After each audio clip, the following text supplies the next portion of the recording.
சமையல் எண்ணெய் மற்றும் உணவுப் பொருள் ஏற்றுமதியில் 20 ஆண்டு கால அனுபவம் பெற்ற star export house Kayal agro foods. Welcome to political lab. அரசியல் ஆய்வகம் பகுதிக்கு உங்களை அன்புடன் வரவேற்கிறோம்.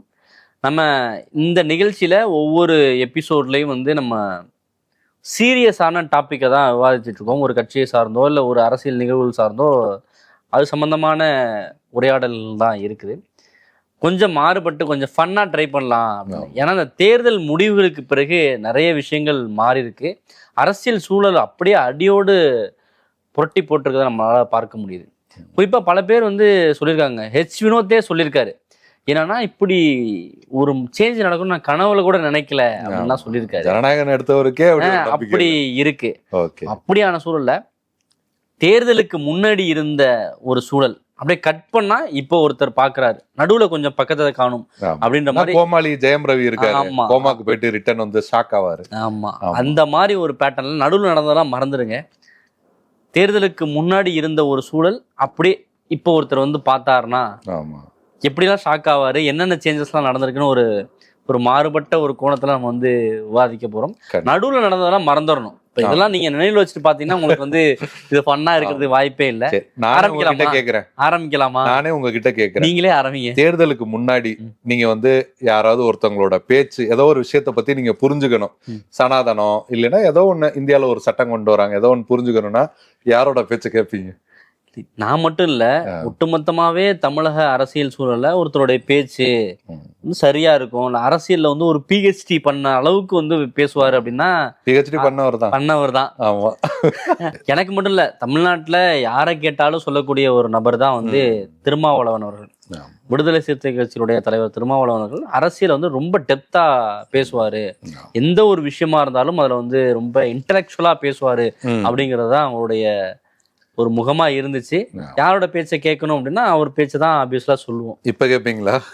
ரொம்ப கன்ஃபியூஸா இருக்கு. கேட்கலாமா? தெளிவா பேசிட்டு இருந்த மனுஷனாச்சே அப்படின்ற மாதிரிதான் இருக்கு. கட் பண்ணா அப்படிதான் இருக்கு. ஆமா, நாளா இப்ப என்ன பண்றேன்னா அவரோட ஸ்பீச் ஏதாவது ஒரு வீடியோ ஏதாவது ஒண்ணு வந்ததுன்னா அது கீழே போய் டேட்டு டைம் அவங்க எப்ப பப்ளிஷ் பண்ணிருக்காங்க, ஒரிஜினலா இது எப்போ வந்த வீடியோ, எந்த நேரத்துல சொல்லியிருக்காரு, எந்த சூழல்ல எந்த வீடியோல முழு வீடியோ, ஏன்னா அவரே சொல்லியிருக்காரு ஃபுல்லா பாருங்க, ஃபுல்லா இது பண்ணுங்க, மேலோட்டமா சொல்லிடுறாங்க. அதனால ஃபுல்லா ஒரு கட்டத்துல போய் எல்லாத்தையுமே பார்த்துட்டு வந்தாலுமே நமக்கு கன்ஃபியூஷன் தான் ஆகுது. அமைச்சரவையில இருக்காரா இல்லையா, தாவேக்காவை முழுசா ஆதரிக்கிறாரா ஆதரிக்கலையா, 5 வருஷம் பயணிப்பாரா பயணிக்க மாட்டாரா, திமுகவோட நட்பு இருக்கா இல்லையா, எதுவுமே ஒரு புரியாத ஒரு புதிராதான். எல்லாம் இந்த மாதிரி வார்த்தை, இப்ப யாரு மாணிக்கம் தாகூர் சொல்லியிருந்தாரு வார்த்தை விளையாட்டுகள்லாம் விளையாடக்கூடாதுன்னு. முன்னாடியே ஒரு அந்த மாதிரியான விளையாட்டுகள்லாம் பெருசா அந்த மாதிரி விளையாட்டுன்னு இல்லை, பொதுவாக அந்த மாதிரியான டாக்லாம் இருக்காது. ரொம்ப எந்த ஒரு விஷயத்த சொன்னாலும் ஒரு ஷார்ப்பா வெட்டு 1 துண்டு 2 அப்படின்னு இது கூட எனக்கு ரொம்ப இதுவா இருந்தது. என்னன்னா என் கட்சியில இருக்கவங்க நீ ஏன் திமுக கூட்டணியை விட்டு வெளியில வந்தீங்கன்னு கேள்வி கேட்கணும், இதெல்லாம் கேள்வி கேட்கறவங்க தான் என் கட்சியில இருக்குன்னு சொல்லிட்டு கேள்வி கேட்கறவங்கள கட்சியை விட்டு நீக்கிட்டாங்கன்னு யாரோ ஒருத்தர் போட்டிருந்தாரு. அந்த மாதிரி நிறைய ஒரு கன்ஃபியூஷன்ஸ் அப்படிங்கிறது அவரோட பேச்சுல தெரியுறத நம்ம பார்க்க முடியுது. தொடர்ச்சியா வந்தாலே இப்ப என்ன சொல்லுவாரு அப்படி முன்னாடிலாம் அவர் பேசுனா நம்ம பொதுவா ரொம்ப எல்லாரும் காத்திருப்பாங்க இந்த விஷயத்துக்கு அவர் என்ன ரியாக்ட் பண்றாரு, திரும்ப இந்த விஷயத்துக்கு என்ன பதில் சொல்ல போறாரு. அவரும் ஆர்வமா இருப்பாரு. எந்த பிரஸ் மீட்டா இருந்தாலும் பதில் சொல்லுவாரு. எந்த கேள்வியா இருந்தாலும் எதிர்கொள்ளக்கூடிய ஒரு நபர். இப்ப என்ன பார்த்து கேள்வி கேட்கறீங்க, எங்க போனாலும் என்ன கேள்வி கேட்கறீங்க, தாவேக்காட்ட போய் கேளுங்க, திமுக போய் கேளுங்க, ஏன்ட்ட ஏன் கேக்குறீங்க, என்ன ஃப்ரீயா விடுங்கடா அப்படின்ற மாதிரி. இல்ல அதான் RSS பிள்ளைகள்னு சொன்னீங்க, ஏன் சேர்ந்திருக்கீங்க, ஏன்னா கருத்து சொன்னது இவரு, ஏன் சேர்ந்திருக்கீங்க அப்படின்னு கேட்டா இப்ப நான் அப்படி சொன்னேன்ல, ஆனா என்கிட்ட ஆதரவு கேட்டாங்களா, அவங்கள போய் இது கேட்டீங்களா அப்படின்னு கேட்கறதெல்லாம் ரொம்பவே ஒரு விசித்திரமான, அதாவது விசித்திரமானன்னா RSS பிள்ளைன்னு தான் சொன்ன என்ன எப்படி கூப்பிட்டு ஆதரவு கேட்டாங்க அப்படின்னு கேளுங்க. ஆதரவு கொடுத்தவன்ட்ட கேட்காதீங்க, என்கிட்ட எப்படி ஆதரவு கேட்டாங்கன்னு தாவேக்காட்ட கேளுங்க அப்படின்னு. இந்த மாதிரியான பதில்கள்லாம் உண்மையிலேயே விசித்திரமா தான் இருக்கு. விசித்திரமா எப்படின்னா மற்ற தலைவர்களோட ஒப்பிட முடியாது. தேர்தலுக்கு முன் திருமா, தேர்தலுக்கு பின் திருமான்னு பார்த்தோம்னா, ஏன் நம்ம இதை முதல்லையும் பேச வேண்டிய தேவை வருதுன்னா, நம்ம அதிகமா சாக்கானது திருமாவை பார்த்துதான். நீங்க இடதுசாரிகள் இருக்காங்க, நிறைய கட்சிகள் இருக்காங்க, இப்ப சீமான் இருக்க நிறைய பேரை நம்ம இப்ப திமுக மிகப்பெரிய ஒரு தோல்வி பத்தி பேச போறோம். ஆமா, அவங்களே பத்தி பேச போறோம். ஆனாலுமே கூட திரும்ப தான் நமக்கு வந்து ஒரு மிகப்பெரிய ஒரு மாற்றமா வந்து தெரிகிறாரு. ஒரு நேரம் வந்து எனக்கு எந்த அழுத்தமும் வரல, நானா தான் இந்த முடிவை எடுத்தேன்னு தேர்தலுக்கு முன்னாடி சொன்னாரு. இப்போ வந்து நான் தேர்தலில் நெருக்கடிகள் இருந்தது அப்படிங்கிறத வந்து சொல்றாரு. அதே இது சொல்ற பதவிக்கே ஆசைப்படாதவன் இந்த திருமாவளவன் அப்படின்னு சொல்றாப்ல. ஆமா இன்னொரு பக்கம் நான் காட்டு முன்னார் கோவில்ல வந்து போட்டியிட நினைச்சேன், ஆனா திமுக தடுத்துருச்சு அப்படின்னு அவங்கள்ட்ட போய் கேளுங்க அதை பத்தி. ஆமா, ஆனா அதையும் சொல்றாரு, நீங்க பார்த்து முடிவு பண்ணிக்கீங்க, உங்களுக்கு தெரியாத சட்டமன்றம் இல்லை அப்படிதான் வந்து முதல்வர் அண்ணன் ஸ்டாலின், முதல்வர்னு சொல்லலன்னு நினைக்கிறேன், அண்ணன் ஸ்டாலின் வந்து என்கிட்ட சொன்னாருன்றதையும் சொல்றாரு. ஆனா நெருக்கடி கொடுத்தாங்க அப்படிங்கிறதையும் வந்து சொல்றாரு. இதற்கு முன்பாக நம்ம எப்படி நிறைய பேர் அப்படி நம்ம சொல்லுவோம், மாத்தி மாத்தி பேசுவாங்க அப்படின்னு பல தலைவர்களை பாரதியாரா பாரதியார் மாதிரிதான் இருக்கு. அந்த மாதிரிதான் இருக்கு. இன்னமுமே அந்த ஒரு போக்கு தான் அப்படி போயிட்டு இருக்குதான் பார்க்க முடியுது. விஜய கடுமையை எதிர்த்த நபர், ஆமா திமுகவுக்கு ஒரு அரணா இருந்த நபர், இன்னைக்கு வந்து கட் பண்ணி திருமாவளவன் அவர்களை பார்த்தா வேற ஒரு பேஸா இருக்காரு. ஆமா, இதுல முக்கியமான ஒரு விஷயம் நான் பேசணும்னு நினைக்கிறேன். என்னன்னா, தேர்தலுக்கு முன்பின் அப்படிங்கிற விஷயங்கள் கூட பரவாயில்ல. வன்னியரசு பதவி ஏற்கும் போதே சமூக நீதித்துறை அமைச்சராக தான் பதவி ஏற்கிறாரு. ரவிக்குமார் வந்து அதை விமர்சனம் பண்றாரு, வன்னியரசு கூட அதுக்கு பதில் கொடுக்குறாரு. கிருஷ்ணசாமி போன்றவர்களும் பொதுவான பேர்ல தான் இருக்கணும், ஆதி திராவிடர்னா ஒரு சமூகம் அப்படிங்கிறத சொல்றாங்க. இது எல்லா சடங்கு வைபவங்கள் எல்லாம் சிறப்பா முடிஞ்சிருச்சு. முடிச்சுட்டு கொஞ்ச நாள் கழிச்சு போயிட்டு திரும்ப வந்து சொல்றாரு, அந்த பேர் வந்து தவறான பேரு, நீங்க தான் கூட இருந்தீங்க அமைச்சரா பதவி ஏற்கும்போது இருந்தீங்க. இன்னொன்னு, வன்னியரசு அமைச்சரா பதவி ஏற்கணுமா வேண்டாமா, தாவேக்காவை ஆதரிக்கணுமா வேண்டாமான்னு எல்லா முடிவும் எடுத்தது நீங்க தான். எந்த துறைக்கு அமைச்சர்ன்றதுல ஆரம்பிச்சு எல்லாமே நீங்களே வந்து அந்த பேர் மாற்றம் வந்து செஞ்சது வந்து இதுவா இருக்கு அப்படின்னா, அது வந்து ஒரு மிகப்பெரிய ஒரு மாத்திட்டு தானே இவர் அமைச்சராவே ஆனாங்க. ஏன்னா அமைச்சராயிட்டு மாத்தினாங்கன்னு சொன்னா கூட ஓகே, அப்படின்னும் போது திரும்ப வந்து அந்த பேர் குறித்து சந்தேகங்களை எழுப்புறது அப்படிங்கிறது ஒரு கன்ஃபியூஷன் டு த கோர் அப்படி இருக்கு. ரவிக்குமார் ஒரு பக்கம் அந்த பேர் தவறு அப்படின்றாரு, வன்னியரசு சரிதான் அப்படின்றாரு.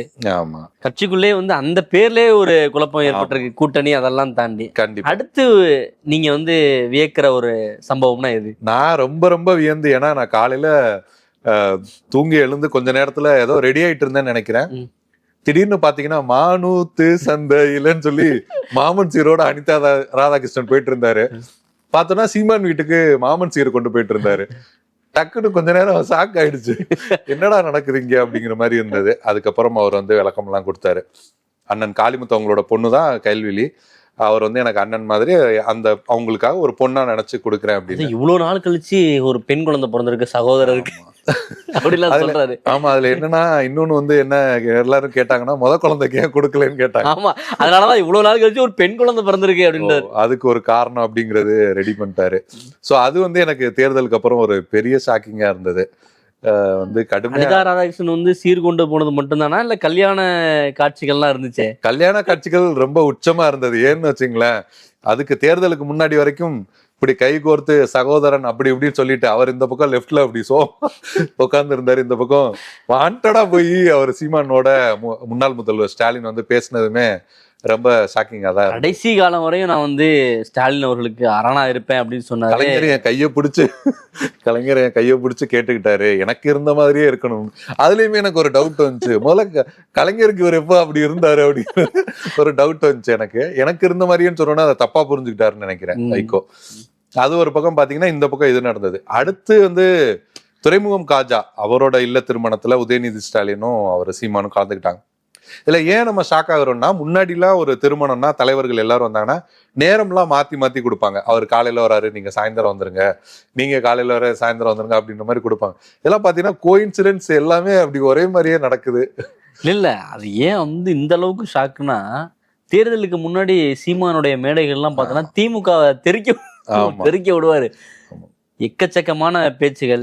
இல்ல ரொம்ப உச்சபட்சமா நம்ம பார்த்தோம்னா, செருப்பு கலரே வந்து திமுகவோட பிளாக் கலர் மாதிரி வச்சுட்டு இதுவே இப்படிதான் போட்டிருக்கேன் அப்படின்லாம் ஒரு அந்த அளவுக்கு திமுக மேல ஒரு விமர்சனத்தை முன் சிலையை வச்சு பாருங்க, பேத்து எடுத்துருவெல்லாம் பேசியிருக்காரு. அதையும் தாண்டி நம்ம பார்த்தோம்னா, பெரியார் தான் எங்களுக்கு எல்லாமே சொல்றாங்க திமுக. சீமான் வந்து பெரியாரே மண்ணு, இது பெரியார் மண்ணு இல்ல, பெரியாரே மண்ணுன்ற அளவுக்கு ஒரு விமர்சிச்சு பேசிட்டு இருக்கவரு. ஆனா வந்து அதெல்லாம் கூட மறந்துட்டு மாமன் சீரு, மானூத்து சந்தை, பொது வேட்பாளர் அப்படிங்கிற மாதிரி. இப்ப நாம் தமிழர் மேடைகள்ல பெரியார் பத்தி பேசுறது இல்லைல்ல யாரும். ஆமா, பேசுறது இல்ல. ஒன்லி டிவிக்கே அட்டாக். அந்த சேஞ்ச் பெருசா இருக்கு. ஆமா, அந்த சேஞ்சுமே ரொம்ப பெருசா தான் போயிட்டு இருக்கு. அடுத்து நம்ம வந்து அவரை கொஞ்சம் லைட்டா பேசிட்டோம் வைகோவை. இது ஒன்றும் பெரிய ஷாக்லாம் நமக்கு ஆகல. அது எப்ப வேணா நடக்கலான்றது நமக்கு தெரிஞ்ச விஷயம் தான். தமிழ்நாட்டு அரசியலை பொறுத்த வரைக்கும் வைகோ மாறலைனா தான் நம்ம வந்து என்னாச்சு வைகோக்கு, ஏன் இன்னும் ஒரே கூட்டணியில இருக்காரு இவ்வளவு வருஷமா அப்படின்னு நம்ம பார்க்கணும். மாறிட்டாருன்னா நம்ம அதை புரிஞ்சுக்கணும். ஓகே, வைகோ வந்து பழைய வைகோவா வந்துட்டாரு. இப்ப மதிமுக பொறுத்தளவுல பெரிய ஷாக் எல்லாம் இல்ல. ஷாக் வந்து மதிமுக பொறுத்த வரைக்கும் தேமுதிக பொறுத்த வரைக்கும் என்ன ஷாக்கா இருக்கும்னா, ஒரே கூட்டணியில எப்படி இவங்க ஒரு வருஷத்துக்கு மேல இருக்காங்க அப்படிங்கறத நம்ம ஒரு ஆச்சரியமா பார்க்கணும். பார்க்க வேண்டிய ஒரு நிலைமை இருக்கும். அதிமுக அது ரொம்ப நார்மல் தான். அதுல என்ன ஒரே ஒரு விஷயம்னா, இதற்கு முன்பாக திமுக எப்படிலாம் துரோகம் பண்ணாங்க, என்னென்ன பண்ண இதுல என்ன ஷாக்குனா, மதிமுக தாவேக்காவுக்கு ஆதரவு கொடுத்ததெல்லாம் கூட பரவாயில்ல. அந்த பிரஸ் மீட் பார்த்திருப்பீங்க. நீங்க ரிசைன் பண்ண சொல்லுங்க, ரிசைன் பண்ண சொல்லுங்க, நான் வந்து பிரச்சாரம் பண்றேன்னு சொல்லிட்டாரு. கோர்த்து விட்டு ஆமா கலங்கிட்டாருன்னு நினைக்கிறேன். அதுக்கப்புறம் கொஞ்சம் எல்லார்ட்டையும் சொல்லிட்டு இருக்காராம். ஆமா, கொஞ்சம் உணர்ச்சி வசப்பட்டு பேசிடுறேன். ஆமா, அதுதான் வந்து சொல்லியிருக்காரு. துரை வைக்க சொன்னதா ஒரு தகவல் வந்தது. நீங்க வந்து அதுக்கப்புறம் திரும்ப விமர்சனம் பண்ணாரு, நோபல் பரிசே கொடுக்கலாம் அப்படிங்கிற மாதிரி. அப்படி இருக்கும்போது நீங்க உங்க அட்டாக் எல்லாம் திமுக பக்கம் திருப்புங்க அப்படிங்கிற மாதிரி சொல்லியிருக்காங்க. சோ சமீபத்துல எல்லாம் பாத்தீங்கன்னா அப்ப என்ன நடந்தது, அவரு ஒருவேளை சப்கான்சியஸ் மைண்ட்ல இருக்காரோ. ஆமா, விசிகாவை திட்டினாலே திமுக நினைச்சுக்கிட்டு இருக்காரு. ஒரே கூட்டணி நினைச்சிட்டு இருக்காரா என்னன்னு தெரியல. அந்த மாதிரியான விஷயம் விசிகாவை டார்கெட் பண்ணி அடிக்கிறாப்புல. ஆமா, ஏன் ரெகுலரா பிரஸ் மீட் எல்லாம் கொடுக்குறீங்க, செவனின்னு இருக்க வேண்டியதானே அப்படிலாம் பேசுறாப்புல. அதாவது இது சொல்றாரு, எதிர்கட்சிகள் மட்டும் இல்ல கூட்டணி கட்சிகளுக்குள்ளே இது பண்றாங்க, அது ஏதோ பானையா என்னமோ ஒண்ணு தொடுக்குறாங்க அப்படின்னு சொன்னாரு. ஆனா அதையும் நான் வந்து தடுப்பேன் கேடையவா அப்படின்னு சொன்னாரு. அது நல்லா கொஞ்சம் எதிர்பார்த்ததுதான் வச்சுங்களேன். அது ஒன்றும் பெரிய ஷாக்கிங்லாம் கிடையாது. அடுத்து விஜய்க்கு ஷாக்கா இருந்திருக்கும்ல. ஆமா, நம்மளுக்கு இப்படியே ஒரு அவருக்கு இப்ப இல்லங்க, அவருக்கு எப்ப ஷாக்கா இருந்திருக்கும்னா, இவங்க நின்னது விஜய் எதிர்த்து இது பண்ணி நின்னது. ஆனா விஜய் வைகோவை போய் பார்க்கும்போது டே கைய பிடிச்சு நாங்களே ஜெயிச்சிட்டோம், நாங்க எல்லாம் ஒரே கூட்டணி ஜெயிச்சிட்டோம் பாருங்க, ஒரு மிகப்பெரிய வெற்றின்னு வைகோ தூக்குனார்ல, அப்பயே விஜய்க்கு இப்படியே பார்த்துருப்பாரு. அரசியல் சூழல் காரணமா நம்ம வந்து இப்படியான தோழமை கட்சி கூட்டம் எல்லாம் போட்டோம். நம்ம கூட்டிலே இருந்து ஜெயிச்ச மாதிரி கை தூக்குறாரு. ரொம்ப ஹாப்பியா இருக்காரு. வீட்டுல இருக்கிறவங்க எல்லாம் விசிலுக்கு தான் ஓட்டு போட்டாங்கன்னு பெருமையா ஷேர் பண்ணிக்கிட்டாரு. ஆமா, அது ரொம்ப முக்கியமா பேசணும்ல, லைட்டா டச் பண்ணிட்டு போகணும்னா அந்த இடமே ஷாக் பெருசா. ஆமா, அதுல வேற மல்லை சத்யா வந்து என்ன சொல்லிட்டு இருக்காருன்னா, அவங்க வீட்டுல இருந்ததுல கொஞ்சம் பேர் வந்து மதிமுக மகளிர் அணி நிர்வாகி. இல்ல ஆச்சரியப்படுறதுக்கு ஒண்ணும் இல்ல. ஏன்னா விஜய் அவர்கள் வந்து அவர் வீட்டுக்கு போகும்போது அவங்க வீட்டுல இருக்கவங்க எல்லாரும் உங்களுக்கு தான் ஓட்டு போட்டாங்க அப்படின்னு, விசிலுக்கு தான் ஓட்டு போட்டாங்கன்னு ரொம்ப ப்ரௌடா அதை வந்து சொன்னாரு. அதாவது இவர் இருந்த கூட்டணிக்கு அவங்க வீட்டுல இருக்கிறவங்களே ஓட்டு போடல, அதை வந்து ப்ரௌடா சொல்லிட்டு இருந்தாரு. இப்ப நாளைக்கு வேற கட்சி ஆட்சிக்கு வந்தாலும் அவங்களுக்கு தான். ஆமா, சமீபத்துல யாரோட ஒருத்தவங்களோட போஸ்ட் பார்த்தேன். இப்ப திமுக மேல என்னென்ன குறை சொல்லி இப்ப வைகோ வெளியேறாருன்னு எல்லாரும் நோட் பண்ணி வச்சுக்கோங்க. நாளைக்கு டிவிக்கே விட்டு வெளியேறும்போது இதே எல்லா காரணத்தையும் சொல்ல. இன்னொன்னு நான் ரொம்ப ஷாக்கான ஒரு விஷயம் என்னன்னா, அவர் வந்து தேர்தலுக்கு முன்னாடி நீங்களுமே பார்த்திருப்பீங்க, என் வாழ்க்கையில் நான் மிகப்பெரிய ஒரு தவறை செய்து விட்டேன்.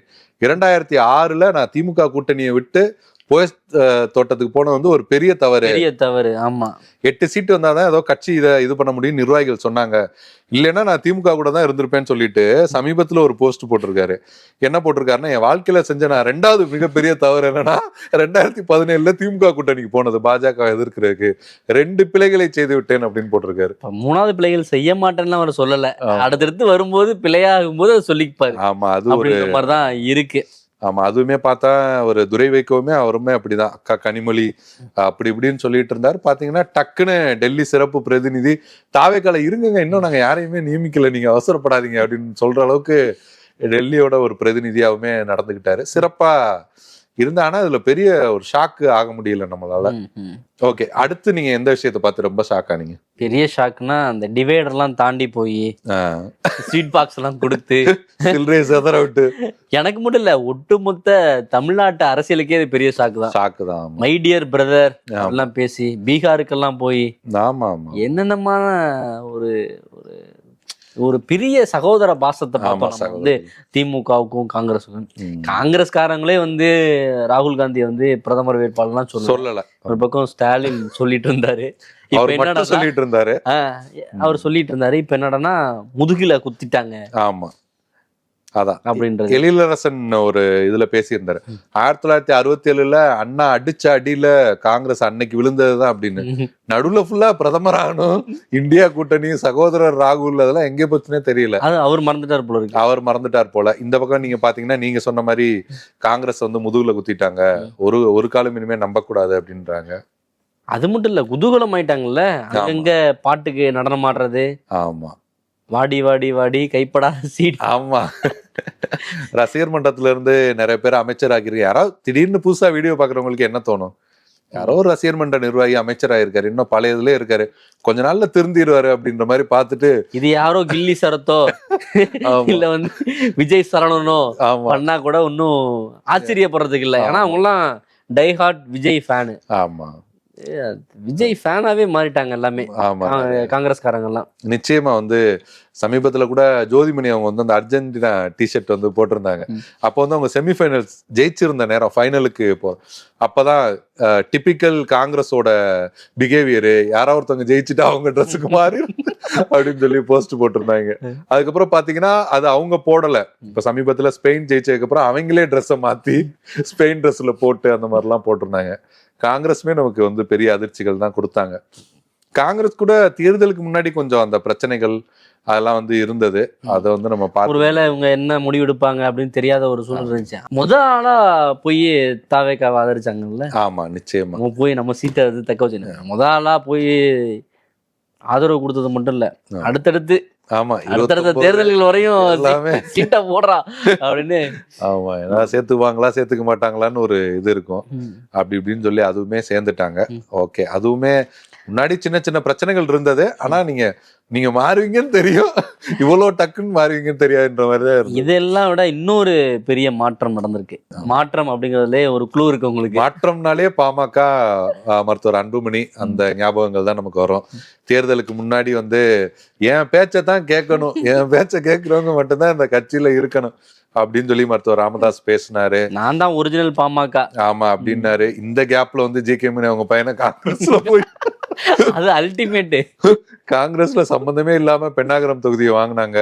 ஜி.கே. மணி கேண்டிடேட்டா நின்று அவர் அங்க போய் தோத்து, ஒருவேளை ஜெயிச்சிருந்தா மினிஸ்டரா கூட ஆயிருப்பாரு.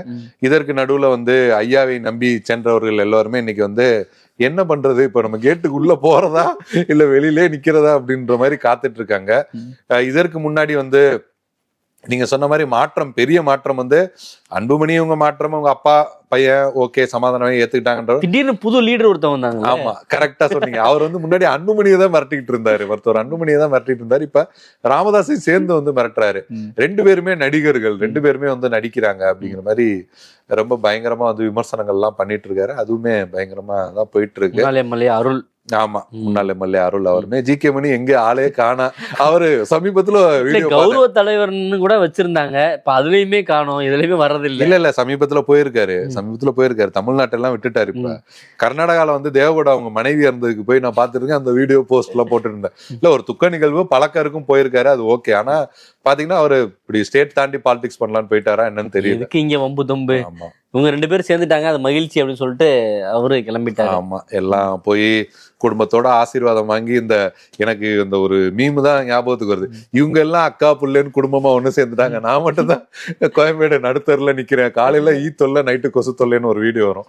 அந்த மாதிரிதான் இருந்தது பாமகவோட அந்த நம்ம குடும்பத்துல எல்லாரும் வந்தாச்சு. ஆமா, அப்படின்ற மாதிரி ஆயிடுச்சு. பல பேர் வெளில நிக்கிறாங்க. ஆமா, அடுத்து நீங்க மாற்றம் அப்படின்னா என்ன பாக்குறீங்க? சக்கு சக்கு சக்குன்னு சவுக்கடிகள்லாம். ஒருத்தர் சவுக்கால தமிழர்களோட நலனுக்காக அடிச்சுக்கிட்டு பயங்கரமான போராட்டங்கள்லாம் முன்னெடுத்தாரு தமிழ்நாட்டுல. அது யாரும் மறுக்க முடியாது, மறக்க முடியாது. அவர் இப்ப வந்து என்ன சொல்ற, நைனா நாகேந்திரன் வந்து 10 சைஸ்ல ஷூலாம் வாங்கிட்டு போய் சகோதரர் வந்து இந்த ஷூ போட்டுக்கணும், பெருங்கால நடக்க கூடாதுன்னு சொல்லி அப்படி உணர்ச்சி இதெல்லாம் எல்லாருமே நடந்தது. ஆமா, இன்னைக்கு வந்து பாஜக காரங்கள்லாம் ஒரு பதிவு போடுறாங்க, பார்த்திருப்பீங்கன்னு நினைக்கிறேன். ஆமா, நாங்க வந்து வீட்லயும் இருந்து, வெளியிலயும் இருந்து, நாட்டுலயும் இருந்து ஏன் பாகிஸ்தான் பிரிவினை நடக்காத வரைக்கும் நாங்க வீட்டுல இருந்து, இது நடக்காத வரைக்கும் நாங்க வீட்டுல இருந்துன்னு சொல்லி இந்த மாதிரியானதெல்லாம் போட்டுட்டு இருக்காங்க. சரி, இவங்க இவ்வளவு கொந்தளிக்கிறாங்க, வழக்கம் போல ஆராசா எதுவும் சொல்லியிருப்பாரோ, திருமாவளவன் எதுவும் சொல்லியிருப்பாரோ அப்படின்னு சொன்னா பேசிட்டாரோ. ஆமா, தேடி போய் பார்த்தா உங்களுக்கு ஆன்சர் யார் வந்தா? அண்ணாமலை வராரு. அண்ணாமலை பதிவுக்கு பாஜக தலைவர்கள் வந்து நாங்க வந்து இந்து வீட்டுல மட்டும் இந்து அண்ணாமலை வந்து சொல்லியிருந்தாரு அந்த மீட்டிங்ல இந்து அப்படிங்கறத நான் வீட்லயே பூட்டி வச்சுட்டு வந்துருவேன், சாதி மதம் ரெண்டையும் வீட்லயே பூட்டி சாவியை வச்சுட்டு வந்துருவேன் சொல்லும் போது இவங்க வந்து அந்த சாவியை வேகமா திறந்து அப்படிலாம் விட முடியாது, வெளியிலே நாங்க இந்து தான் அப்படின்ற மாதிரி போஸ்டுகள்லாம் பறக்க விட்டுட்டு இருக்கோம். இது பெரிய சேஞ்சா தான் நான் பாக்குறேன், ஒரு பெரிய மாற்றமா பாக்குறேன் தேர்தலுக்கு அப்புறம். இவ்வளவு நாள் வந்து திமுகவை பயங்கரமா எதிர்த்துட்டு இருந்தாரு, இப்ப பாஜக எல்லாரும் சேர்ந்து அண்ணாமலை எதிர்த்துட்டு இருக்கு. ஆமா, அதையுமே பார்க்க முடியுது. தமிழிசை சவுந்தரராஜன் அவர்கள்லாம் அந்த அவங்களோட அந்த ஆவேசமான பேச்சு உங்க இன்டர்வியூல டிஎம்கே கூட இவ்வளவு ஆவேசமா அதெல்லாம் பார்த்திருந்தாங்கன்னா இவங்க திமுக திட்டத்துக்கு பதிலா அண்ணாமலையை திட்டுறாங்களோ. இல்ல, திமுக கூட இது வரைக்கும் இதுக்கு முன்னாடி தேடி பார்த்தோம்னா அப்படி அவ்வளவு கோபமா திட்டிருக்காங்களான்றது ஒரு பெரிய ஒரு சந்தேகம் தான். ஆமா, அதுலயே ஒரு கேள்வி எல்லாம் கூட கேட்டிருந்தோம், வந்து அண்ணாமலை பேரே உச்சரிக்க மாட்டேன் அப்படின்னு சொல்லியிருந்தாங்க. சகோதரர் ஸ்டாலின் தான் சொல்றீங்க, அண்ணாமலை பேரை உச்சரிக்க மாட்டீங்களா அப்படின்னு கேட்டா அதெல்லாம் உச்சரிக்க மாட்டேன், அது ஒரு துரோகம் அப்படின்றாங்க. ஆமா, பெரிய சேஞ்ச். அதையும் தாண்டி நீங்க பாத்தீங்கன்னா அண்ணாமலை வந்து சிபிஎஸ்இ 9th இருந்து வந்து ஹிந்தி வருதுன்னு சொல்லிட்டு அறிக்கையெல்லாம் விட்டாரு. எல்லாருமே கொஞ்ச நேரம் அப்படி அவர் பேர் தானா அவர் தானான்னு சொல்லி தேடி தேடி பார்த்தாங்க. அதுவுமே ஒரு பெரிய மாற்றமா தான் இருந்தது. அண்ணாமலையா வந்து ஹிந்திக்கு எதிராக வந்து அறிக்கை விடுறாரு. ஹிந்திக்கு எதிராக மட்டும் இல்ல, ஹிந்திக்காரர்களுக்கு எதிராகவும் ஒரு அறிக்கை வந்து பாத்தீங்களா, குற்றங்கள் அதிகமா நடக்கிறது பெரும்பாலும் பாத்தீங்கன்னா வட இந்திய ஆட்களோட இதுதான் இருக்கு, அவங்கள வந்து கண்காணிக்கணும் அப்படின்னு. யாரு பே மணியரசனா சீமானா யாரு இதை சொல்லியிருக்கான்னு தேடி பார்த்தா அண்ணாமலைன்னு இருக்கு. அடுத்து நீங்க ரொம்ப வியந்த விஷயம், நம்ப முடியாத ஒரு விஷயம், இன்னும் நம்ம பாஸ்ட்ல தான் இருக்கோமா அப்படின்னு நீங்க டக்குன்னு ஒரு ஷாக் ஆகக்கூடிய ஒரு விஷயம்னா என்னன்னா சமயத்துல அப்படியே வீடியோ அப்படியே நம்ம ஸ்க்ரோல் பண்ணிட்டே வரோம்ல, என்னைய போக விட மாட்டேங்கிறாங்க, என் மேல பழி போடுறாங்க அப்படின்னு சொல்லும் போது டக்குன்னு நாளா பரிதாபப்படுறேன். பாவம் இன்னும் அவருக்கு இவ்வளவு அப்புறம் தான் ஞாபகத்துக்கு ஐயோ சிஎம்ஏ அவர் தானே அப்படின்னு சொல்லி, சிஎம்ஏ அவர் தான், அவர் என்ன இப்படி சொல்லிக்கிட்டு இருக்காரு. ஓகே, கோர்ட்டுக்கு போனாங்க, அது ஓகே, ஆனா என் மேல பழி போடுறாங்க அப்படின்னு சொன்னதெல்லாம் பார்க்கும்போது இது வந்து பாஸ்டா பிரசன்டா அப்படிங்கிற மாதிரிதான் தேடி பார்க்க வேண்டியதா இருக்கு. டிவிக்கு ஆட்சிக்கு வந்துச்சு, விஜய் அவர்கள் தான் முதலமைச்சரா இருக்காரு, ஆனாலும் இன்னும் தேர்தல் பிரச்சார மனநிலையிலே பேசிட்டு இருக்க மாதிரி ஒரு தோற்றம். நம்ம மத்த எல்லாம் வந்து சேஞ்ச் என்ன நடந்திருக்குன்னு பார்த்தோம், இவங்க கிட்ட மட்டும் எது சேஞ்ச் ஆகலன்னு பேசிட்டு இருக்கோம். இவங்க கிட்ட இருந்து எது சேஞ்ச் ஆகலன்னா இன்னும் வந்து பழி போடுற இல்ல இன்னும் வந்து மத்தவங்களை கை காட்டுற ரெஸ்பான்சிபிலிட்டி எடுத்துக்காத நீங்க ஆளுங்கட்சியா திமுக இருக்கும்போது எதிர்க்கிறது அவங்கள சொல்றதுன்றது ஓகே, அது வந்து ஏத்துக்கலாம்னு வச்சுங்களேன். ஆனா இதற்கு பிறகுமே வந்து இன்னமுமே வந்து கை காட்டுறது இல்லைன்னா இப்படி கூட சொல்லலாம், நாங்க இப்பதான் ஆட்சிக்கு வந்து இவ்வளவு நாள் தான் ஆகுது அப்படின்னு. அது மட்டும் இல்ல, இன்னொரு முக்கியமான ஒரு விஷயத்தையும் சொல்றாங்க, ஒரு கிளீன் கவர்மெண்ட், லஞ்சமே இருக்கக்கூடாது, லஞ்சம் யாரும் வாங்கணும் நடவடிக்கை எடுக்கணும் அப்படின்ற அளவுக்கு எல்லாம் களத்துல இறங்கி ஆய்வு செய்யறாங்க. ஆமா, நடவடிக்கைகள்லாம் உண்மையிலே சிறப்பா எடுத்துட்டு இருக்காங்கன்ற மாதிரிதான் பார்க்க முடியுது. டிவில வந்து யாராவது ஒரு லஞ்சம் ஊழல் இந்த மாதிரியான விஷயங்கள்லாம் வந்துட்டா சிறப்பா நடவடிக்கை எடுக்கணும், பெரும்பாலான அவங்க கட்சிக்காரங்களா இருக்காங்க, அது ஒரு பிரச்சனை. ஆமா, சமீபத்துல இந்த அரசு வழக்கறிஞர் நியமனத்துல கூட வந்து ஞான சௌந்தரி அவங்க ஒரு குற்றச்சாட்டை முன் வச்சாங்க. தாவேகாவை சேர்ந்த நிர்வாகி தான் அவங்க. நீங்க எப்படி அந்த குற்றச்சாட்டை முன் வைக்கலாம், இது வந்து கட்சிக்கு எதிரான நடவடிக்கை அப்படின்னு சொல்லி அவங்களே நீக்கிட்டாங்க கட்சியில இருந்து. ஆமா, பயங்கரமான நடவடிக்கையா இருக்கே அப்படின்னு சொல்லி நடவடிக்கை எடுக்கணும்னு சொன்னீங்க, எடுத்தாச்சு, அவ்வளவுதான். நீங்க அதுக்காக வந்து அமைச்சர் ஆனந்த் அவரெல்லாம் வந்து நீங்க வந்து குறை சொல்லி நீங்க வந்து போட்டுருவீங்களா? டிவிக்கே சேஞ்ச் கொடுத்துருக்காங்கன்னு சொன்னாங்க, இப்படியான ஒரு சேஞ்சும் இருக்கு அப்படிங்கறத அதுல பார்க்க முடியுது. கண்டிப்பா. அடுத்து பெரிய மாற்றம் உங்களால வந்து ஷாக் ஆகக்கூடிய ஒரு விஷயம்னா தேர்தலுக்கு முன்னாடி எஸ்பி வேலுமணியோட பொறுப்பை எடப்பாடி பழனிசாமி பறிச்சிட்டாருன்னு ஒரு நியூஸ் வந்தா நீங்க அதை என்ன நினைப்பீங்க? ஃபேக் நியூஸ், யாரோ ஒருத்தர் ஏதோ எடிட் பண்ணி வேண்டாதவங்க போட்டிருக்காங்க. எப்படி வந்து எடப்பாடி அப்படிங்கிற ஒரு பில்லர், அதுக்கு கீழே 2 மணிகள் அப்படின்னா ஒரு வேலுமணியும் தங்கமணியும் எப்படி வந்து ஒரு இதயத்துல வலது அரிக்கல் இடது அரிக்கல், வலது வென்ட்ரிக்கல் இடது வென்ட்ரிக்கல் எல்லாம் சொல்றாங்களோ, 4 அறைகள், அந்த மாதிரி வந்து 2 பேர் வந்து இருந்தாங்க. ஆனா 2 பேரும் இப்ப என்ன பண்ணிட்டு இருக்காங்கன்றதே ஒரு மர்மமா போயிட்டு இருக்கு எடப்பாடி பழனிசாமி அவருக்கு. நீங்களே பார்த்திருப்பீங்க, பொதுக்குழுல பாத்தீங்கன்னா எல்லாருமே ஆவேசப்பட்டாங்க. அதுன்றதை தாண்டி சிவி சண்முகம் வந்து ரொம்ப ஆவேசமா மைக்கு முன்னாடி வந்து ரத்து ரத்து ரத்துன்னு அந்த தீர்மானத்தை எல்லாம் வந்து சத்தமா ரத்து பண்ணாரு. இன்னைக்கு வந்து சத்தமே இல்லாம இருக்காருன்னு வச்சுங்களேன். அதுக்கப்புறம் வந்தீங்கன்னா சட்ட ரீதியான அந்த உதவிகளுக்குமே கூட வந்து இவர் தான் வந்து ஹெல்ப் பண்ணாரு எடப்பாடி பழனிசாமிக்கு. சரி, எடப்பாடி பழனிசாமி கைமாறா என்ன பண்ணியிருக்காருன்னா, சட்ட ரீதியா சிவி சண்முகத்தை எம்எல்ஏ பதவியை விட்டு தூக்குறதுக்கு என்ன பண்ணணுமோ அதெல்லாம் பண்ணி இந்த டீம் எல்லாம் இந்த ஆமா அந்த டீம் எல்லாம் அவர் பக்கம் இருந்தவங்களை எல்லாம் இங்கிட்டு இழுத்து வேலையை வந்து கச்சிதமா வந்து முடிச்சுட்டாரு. திருநெல்வேலிக்கே அல்வா வாங்குற மாதிரி. ஆமா, அந்த மாதிரிதான் ஆச்சு. சமீபத்துல கூட ஒரு சம்பவமே கூட நடந்தது. அதுவுமே ரொம்ப சுவாரஸ்யமான ஒரு சம்பவம் தான். 1000க்கும் மேற்பட்டவர்கள் வந்து ராஜினாமா பண்றோம், போய் நாங்க எம்ஜிஆர் மாளிகை வந்து முட்டி தூக்க போறோம் அப்படின்னு சொல்லி கிளம்பி வந்தாங்க. ஆமா, இல்ல கிளம்பும் போதே 300 பேர் தான் கிளம்பி இருக்காங்க. 1000ல இருந்து அது கழிஞ்சு 300 பேரு விழுப்புரம் சென்னைக்கு வந்துட்டாங்க. சமாதி ஜெயலலிதா சமாதி அங்க போயிட்டாங்க. போனதுக்கு அப்புறம் பாத்தீங்கன்னா அங்கே ஒரு 200 பேர் வந்து போவோமா வேண்டாம். ஏன்னா என்ன விஷயம்னு வச்சுங்களேன், ஏற்கனவே வந்து இது ஒரு பெரிய ஒரு மாற்றங்க. ஏற்கனவே வந்து ஓபிஎஸ் ஆட்கள் உள்ள வருவாங்கன்னு சொல்லி சென்னை மாவட்ட செயலாளர்கள்லாம் காத்திருந்து ஒரு ஃபைட் நடந்துச்சு. உங்களுக்கு தெரியும், கல்வி. இப்ப என்னன்னா சிவி சண்முகம் ஆதரவாளர்கள் வருவாங்கன்னு சொல்லி சென்னை மாவட்ட செயலாளர் அவங்க ஆட்களை எல்லாம் போட்டிருந்தாங்க அந்த நாள்ல. இந்த விஷயம் இந்த டீம் கேள்விப்பட்டு அந்த 300 பேர் வந்தாங்கல்ல, அதுல ஒரு 200 பேர் பின்வாங்கிட்டாங்க. ஒரு 100 பேர் போகலான்னு முடிவு எடுத்திருக்காங்க. அப்புறம் என்னன்னு பாத்தீங்கன்னா, ராமநாதபுரம் மதுரை மாவட்ட கூட்டம் வேற நடக்குது. இந்த பக்கம் சென்னை நிர்வாகிகள் வேற இருக்காங்க. கூட்டம் இங்க கூடி இருக்குன்னு சொல்லி அதுல இருந்து ஒரு 50 பேர் பின்வாங்கி இருக்காங்க. சரி, போனோம்னா ஏதாவது மண்டை பத்திரம்ன்ற மாதிரி.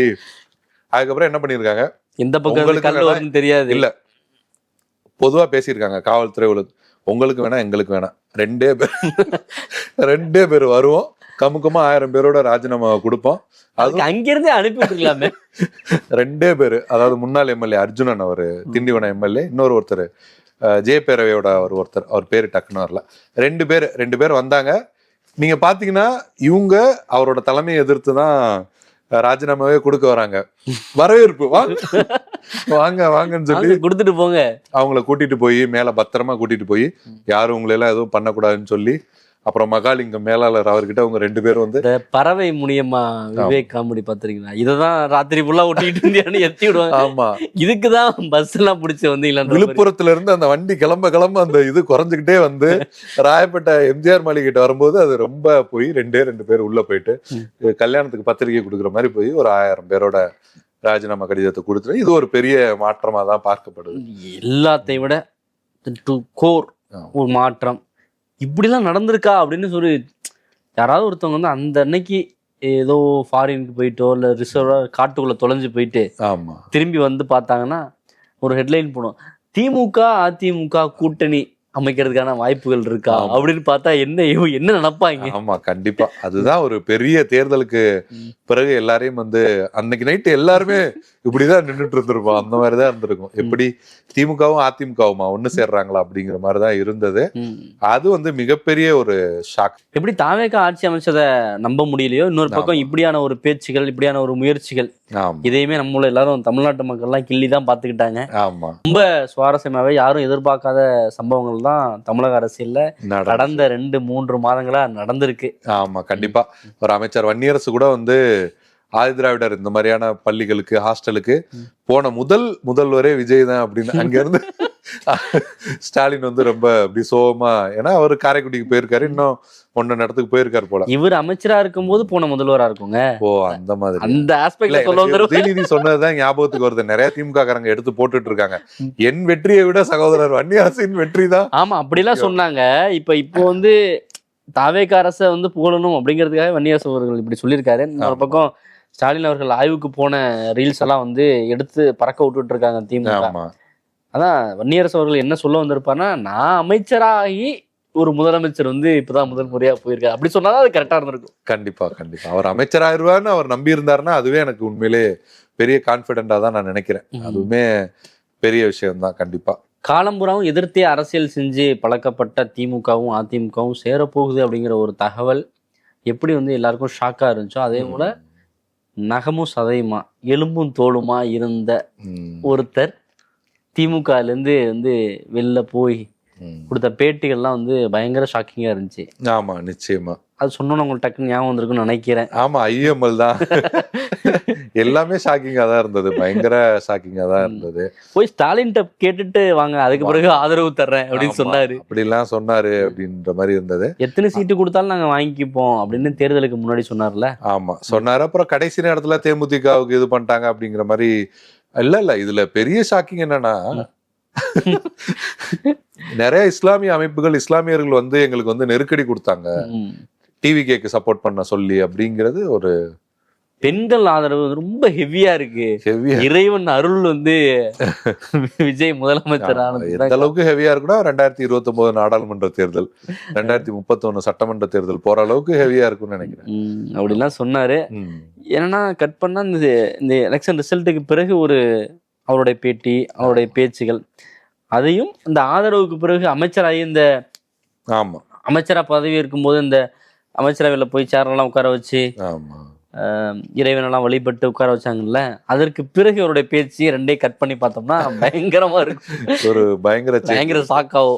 ஆமா, இது எல்லா விஷயங்களையும் எடுத்துக்கிட்டு ஒரு பெரிய மாற்றம் இல்ல பெரிய ஷாக்குக்கு ஆன விஷயங்கள் இப்ப தெரிய ஆரம்பிச்சிருச்சு கண்ணுகிட்ட. அனிதா ராதாகிருஷ்ணன் சொல்றாரு 6 மாசத்துல திருச்சி சிவா அமைச்சராவார்னா இப்ப சென்ட்ரல் தான் அவர் சொல்றாரு. அடுத்த ஷாக் இருக்கு. ஆமா, அப்பனா மேல பிஜேபி தான் இருக்காங்க, சோ போயிடுவோம், நெருங்கிடுவோன்ற மாதிரியான விஷயங்கள் தான் இருக்கு. சோ அப்படி ஒண்ணு நடந்தா அது வந்து இந்த தேர்தல் தான் அதுக்கும் காரணம். இன்னும் தமிழ்நாட்டு அரசியல்ல என்னென்ன ஷாக் எல்லாம் பார்க்க வேண்டியிருக்கோ வந்து விவாதிப்போம். ஆமா, ஒரு முக்கியமான பாயிண்ட வந்து நம்ம மிஸ் பண்ணிட்டோம். ஒரு சீட்டு இருந்தாலும் இந்நேரம் வந்து அமைச்சராயிருப்பாங்க, கண்டிப்பா அவங்க நாளைக்கு போயிடுவாங்கன்னு எல்லாருமே சொல்லிட்டு இருந்த பிரேமல தான் அந்த டைம் வந்து ரொம்ப உறுதியா போகல. ஆமா, ரொம்ப வந்து திமுகவுக்கு ஆதரவா நிக்கிறாங்க. ஏன்னா திமுகவுக்கு பக்கபலமா இருந்த கட்சிகள் எல்லாமே வந்து திமுக விட்டு போயிட்டாங்க. அவங்க எல்லாம் வந்து தேமுதிக உள்ள வரும்போது இப்ப வர்ற கட்சிக்கு 10 சீட்டா அப்படின்லாம் பேசினாங்க. ஆனா இன்னைக்கு தேமுதிக தான் திமுக கூட நிக்கிறாங்க. அதுவே பெரிய ஆச்சரியம். நான் கூட வந்து தேர்தலுக்கு முன்னாடி அவங்க 10 சீட்டு வாங்கினப்ப எல்லாத்தையுமே சொல்லிட்டு இருந்தேன்.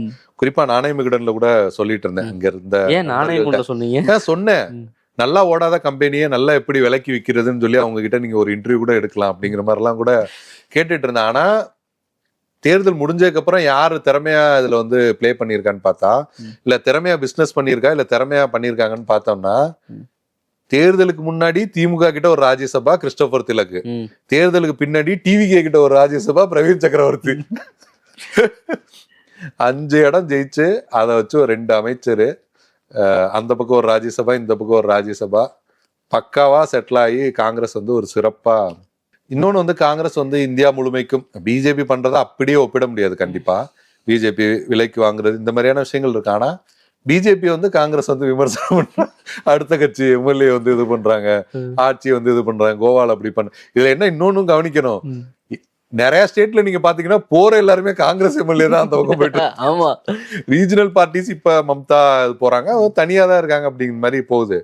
நான் அதிகமா போனது நீங்க கர்நாடகால ஆரம்பிச்சு நிறைய ஸ்டேட்ல அதிகமா போனது யாருன்னு பாத்தீங்கன்னா காங்கிரஸ் தான். ஆனா பாத்தீங்கன்னா இவங்க தமிழ்நாட்டுல என்ன பண்றாங்க, தேர்தலுக்கு அப்புறம் பதச்சார்பின்மை என்னென்னமோ பேசினாங்க சகோதரர் ஸ்டாலின், என்னென்னமோ எவ்வளவு பேச்சுக்கள், எவ்வளவு விஷயங்கள். இன்னும் எவ்வளவு மாற்றங்களை பார்க்க வேண்டியிருக்கோம். மாற்றம் அப்படின்னு சொன்னோம், நிறைய மாறி இருக்கு. இன்னும் என்னென்ன மாற்றங்களும் நடக்க போகுது. ஆமா, தொடர்ந்து திமுக தரப்புல வெளியில வராத செய்தி அப்படின்னு நம்ம பார்த்தோம்னாலும், தேர்தலுக்கு முன்னாடி பாத்தீங்கன்னா பெரும்பாலும் கனிமொழி அவர்களுக்கு வந்து முக்கியத்துவம் கொடுக்கறது இல்லை அப்படிங்கிற ஒரு விஷயமும் இருந்தது. அதுவுமே நீங்க பாத்தீங்கன்னா தேர்தலுக்கு பிறகு வந்து உதயநிதி வந்து என்ன டவுட்டா இருந்தாலும் நீங்க அத்தை கிட்ட கேளுங்க, நீங்க எப்போ ஃபாரின் போறீங்க, அத்தை கிட்ட நீங்க எப்போ போறீங்க அப்படிங்கிற அளவுக்கு தனியாவே பேசியிருந்தோம். அதுவும் பெரிய சேஞ்ச், அது ஒரு பெரிய சேஞ்ச் தான். ஏன்னா வந்து எந்த உதவியா இருந்தாலும் மச்சானின் உதவியோட தான் போகணும்பாங்க, மச்சான் உதவி பண்ண உதவி எல்லாம் போதும் அப்படிங்கிற மாதிரி அத்தையின் உதவி வந்து நாடி இருக்காரு அப்படிங்கிறதுமே ஒரு பெரிய மாற்றமா தான் இருக்கு. ஆமா, தொடர்ந்து பார்ப்போம் அடுத்தடுத்து அரசியல்ல, தமிழக அரசியல்ல என்னென்ன மாற்றங்கள் நடக்க போகுது, குறிப்பா இந்திய அரசியல்லையும் என்ன மாற்றங்கள் நடக்க போகுது அப்படின்றதையும் பொறுத்திருந்து பார்ப்போம். கண்டிப்பா இதுல நம்ம பேசினதுல ஏதாவது விடுபட்டு இருந்தா ஒரு மாற்றம், இதை நீங்க கவனிக்கல, நம்மளை விட அவங்க நிறைய கவனிப்பாங்க கண்டிப்பா. அப்படி உங்களுக்கு ஏதாவது இருந்தா கண்டிப்பா வந்து நீங்க கமெண்ட் பண்ணுங்க. ஒரு பெரிய சேஞ்சா நீங்க எதை பார்க்கறீங்க இந்த தேர்தல் முடிவுக்கு பிறகு அப்படிங்கிறதையுமே கமெண்ட்ல வந்து சொல்லுங்க. ஆமா, கமெண்ட்ல சொல்லுங்க. இன்னொரு நிகழ்ச்சியில சந்திப்போம். நன்றி, வணக்கம். 20 ஆண்டுகளாக உலக நாடுகளுக்கு உயர்தர சமையல் எண்ணெய் மற்றும் உணவுப் பொருட்கள் ஏற்றுமதியில் இந்திய அரசின் ஸ்டார் எக்ஸ்போர்ட் ஹவுஸ் அங்கீகாரம் பெற்ற கயல் ஆக்ரோ ஃபுட்ஸ்.